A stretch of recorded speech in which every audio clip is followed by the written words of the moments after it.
آپا میں آپ کی سمت آؤں گی اور میں چاہتی ہوں کہ ہجرت مدینہ کا احوال بھی اپنے خوبصورت انداز میں ہمیں بتائیے۔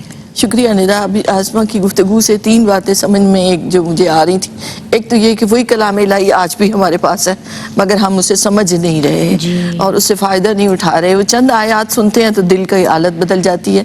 پھر یہاں حضرت فاطمہ رضی اللہ عنہ کا کردار جو ان کی بہن ہے، اسلام پر استقامت دکھائی تو ان کا دل پلٹ گیا۔ جی آج اگر ہم میں سے چند لوگ بھی وہ استقامت سے دین پر ڈٹ جائیں تو معاشرے کی حالات نہ بدل جائیں۔ بے شک بے شک۔ تو یہ تیسری بات کہ ان نے اسلام قبول کیا تو ایک مسلمانوں میں خوشی کی لہر دوڑ گئی۔ وہ وجہ یہ تھی کہ سیدنا عمر فاروق رضی اللہ عنہ کی جرت گوئی، حق گوئی، بے باکی، اور آپ کا اعلانیہ جا کر یہ 2 شیر تھے، حضرت امیر حمزہ رضی اللہ عنہ اور سیدنا حضرت عمر فاروق رضی اللہ عنہ۔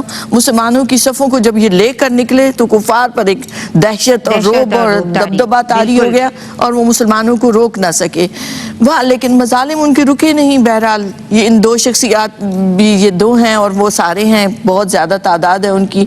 اللہ کی حکمتیں بھی تھی تو حکم ہوا نبی کریم علیہ السلام کی جانب سے کہ اب آپ مدینہ پاک کوچ کریں۔ 2 ماہ اور چند دنوں کے اندر تمام مسلمان، زیادہ تر مسلمان جو تھے وہ ہجرت پر گئے، اور قریش مکہ اور کفار مکہ ہر ایک کو روکا کرتے تھے، انہیں جانے نہیں دیتے تھے۔ سیدنا عمر فاروق رضی اللہ عنہ کو جب اذن ملا، اجازت ملی، تو آپ اس انداز سے اپنے گھر سے باہر نکلتے ہیں کہ پہلو سے تلوار لٹکاتے ہیں، کمان آپ کی کندھے پر ہوتی ہے، تیر آپ کے ایک ہاتھ میں ہوتے ہیں، دوسرے ہاتھ میں نیزہ ہوتا ہے، اور آپ خانہ کعبہ میں جا کر اعلان فرماتے ہیں کہ عمر ہجرت کرنے جا رہا ہے۔ اگر تم میں سے کوئی چاہتا ہے کہ اس کی ماں بین کرے، کوئی چاہتا ہے کہ اس کی اولاد یتیم ہو جائے، کوئی چاہتا ہے کہ اس کی رفیق حیات بیوہ ہو جائے، تو آؤ اور عمر کو روک کر دکھاؤ۔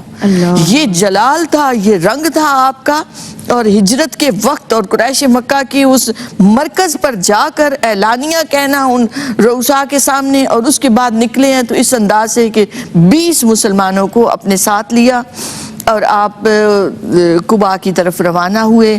خیر وہ بھی ایک طویل واقعہ ہے، لیکن یہ سیدنا عمر فاروق رضی اللہ عنہ کا خاصہ ہے کہ آپ نے اعلانیہ ہجرت کی اور قریش مکہ آپ کو روک نہ سکے۔ کیا بات ہے، ماشاءاللہ۔